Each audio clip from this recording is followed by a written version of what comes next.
Assalamualaikum warahmatullahi wabarakatuh. Perkenalkan, nama saya Herul Palah dengan NIM 1911E1012. Di sini saya akan menerangkan tentang Schistosoma mansuni. Schistosoma mansuni adalah parasit yang signifikan dari manusia. Sebuah dermatoda, yaitu salah satu agen utama dari penyakit schistosomiasis. Latar belakang: Parastosomiasis disebabkan oleh Schistosoma mansoni adalah usus schistosomiasis. Siklus hidup Schistosoma mansoni. Schistosomes adalah dermatoda atipikal, adalah tahapan dewasa yang memiliki dua jenis kelamin. Diocelius yang terletak di pembuluh darah dari inang definitif. Sebagai besar, dermatoda lainnya adalah hermafrodit dan ditemukan di seluruh usus atau organ seperti hati. Siklus hidup Schistosomes mencakup dua inang definitif, yaitu manusia, di mana parasit mengalami reproduksi seksual dengan sejumlah siput tunggal menengah, di mana ada beberapa tahapan reproduksi aseksual. Schistosoma mansoni ini dinamai oleh Sir Patrick Manson yang pertama kali diidentifikasi di Forsoma, Taiwan. Sini ada siklus hidup Schistosoma Cooling off in an African lake, menyaksikan. this family have no idea of the danger lurking in the water below. It's a tiny parasite that sets up home inside people's bodies and makes them feel very sick. The illness it causes has a very long name: schistosomiasis. Schistosomiasis affects millions of people all over the world, but scientists at the museum are trying to help. This shape-shifting parasite has a very complicated life cycle that makes it hard to get rid of. As the parasite grows, it changes form. It can live in water, snails, and even people. The parasites start their life as eggs, living in freshwater lakes and rivers. After a few hours, they hatch into a tiny swimming form with another long name: Myrissidia. The tiny Myrissidia set off in search of a new home. Sniffing out a special snail, they burrow into its head or foot. Once inside the snail, they change shape again and multiply hundreds of times. When they come out of the snail, this new form is thinner and called Cercaria. The Cercaria shoot through the water, hunting out their next home: people. The tiny Cercaria burrow through the skin into the blood vessels. Traveling around the body, they transform into the final form, the adult worm. Male and female worms pair up, producing thousands of eggs every day. It's these eggs that cause all the damage. People with schistosomiasis can suffer from fever, blood in their urine, and stunted growth. Later in life, some of their organs may even stop working. When infected people go to the toilet, some of the eggs are released back into the water, and the sneaky parasite's life cycle starts all over again. Museum scientists are trying to stop the parasite's life cycle at 3 different stages: getting rid of the snails, teaching people to avoid the water, and giving medicine to those already infected. If all goes to plan, scientists hope to put an end to schistosomiasis by the year 2020. And millions of people will avoid getting this life-threatening illness.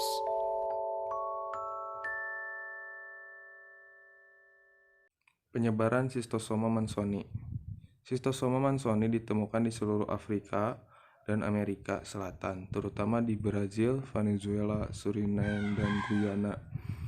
Spesies ini awalnya dibawa ke belahan barat selama perdagangan budak Afrika, ketika sejumlah induk siput yang rentan memungkinkan telah diperkenalkan.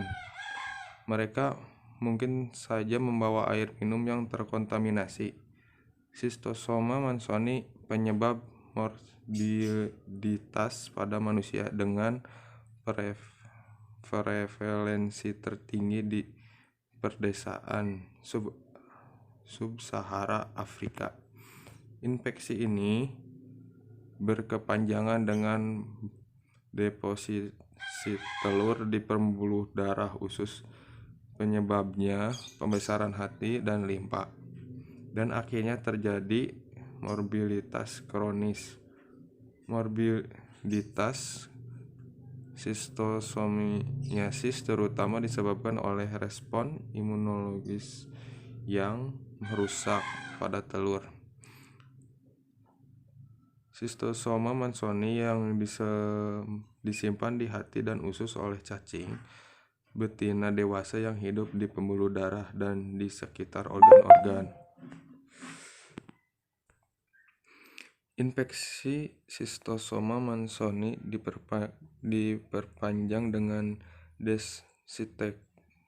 deposisi telur di pembuluh darah usus, penyebabkan pembesaran hati dan limpa, dan akhirnya terjadi morbiditas kronis. Morbiditas Schistosomiasis terutama disebabkan oleh responding imun yang rusak pada telur. Schistosoma mansoni yang disimpan di hati dan usus oleh cacing betina dewasa yang hidup di pembuluh darah dan sekitar organ-organ ini. Ciri-ciri cacing dan perbedaan betina dan jantan. Cacing betina panjang dan ramping daripada cacing jantan, 10-14 mm. Tegumen cacing jantan memiliki tuberkel di permukaan obsternal, sedangkan tegumen betina halus. Cacing jantan memiliki 6-9 testis. Pada betina, 1 ovarium terletak di bagian anterior tubuh. Telur mansoni berwarna coklat transparan. Telur menghasilkan enzim untuk mempermudah melewatkan jaringan-jaringan ke dalam lumes usus. Siklus berkembang biak. Schistosoma mansoni umumnya berada di vena mesenterica dan di usus besar. Telur berada pada venule di subskrosa usus. Selain manusia, hospes definitif lainnya adalah berada di rodensia, sedangkan hospes perantaranya ada di siput air tawar. Schistosoma mansoni mempunyai morfologi yang mirip dengan Schistosoma hastobilium, namun ukurannya lebih kecil. Cacing jantan berukuran sampai 10 mm, memiliki alur tubuh yang disebut kanal ginecoformal. Cacing betina lebih panjang dan ramping daripada cacing jantan, 10-14 mm. Turnamen cacing jantan memiliki tuberkel di permukaan dorsal, sedangkan turnamen betina halus. Cacing jantan memiliki 6-9 testis. Pada betina hanya 1 ovarium. Selanjutnya, Gejala jika terinfeksi. Gejala biasanya diawali dengan adanya demam pada 5 hari pertama dengan tumbuhnya urtikaria yang hebat dan edema pada daerah subkuta serta karakteristik gatal. Terkadang muncul benjolan kecil pada kulit dan membara mukrosa. Selain itu, bisa disertai dengan diare. Pada diare dengan Shigella Manson klasik, diare disertai darah dan lendir. Diagnosis penyakit. Diagnosis dapat dilakukan dengan tes serologis. Diagnosis dengan menentukan telur di dalam tinja dilakukan dengan sedimentasi pada 0,5% gliserin dalam air. Secara itu, PCR tes merupakan